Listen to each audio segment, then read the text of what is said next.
இப்போ தலைவலி ஒரு நோய் இல்லை, உடம்புல இருக்கக்கூடிய நாளமுள்ள சிறப்பி மண்டலத்தினுடைய பாதிப்பு தான் தலைவலியாக தெரிஞ்சுக்குது.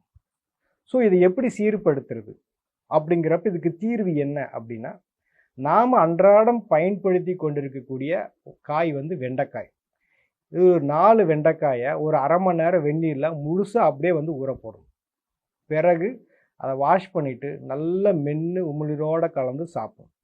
காலை பிற்பகல் இரவு 3 நேரம் இந்த மாதிரி சாப்பிட்டு வந்தீங்கன்னா 20 வருஷம் 30 வருஷம் பிறந்ததுலேருந்து இந்த மாதிரி ஒரு பிரச்சனை இருந்தால் கூட அதிகபட்சம் ஒரு வாரத்தில் சரியாகும். இது கேரண்டி ரிசல்ட். இந்த மாதிரி நிறைய பேருக்கு சரிப்படுத்தியிருக்கோம். ஸோ இதை மனசில் வச்சுக்கிட்டு நம்ம அன்றாடம் வந்து இந்த வெண்டைக்காயை உணவில் நம்ம சேர்த்திக்கணும்.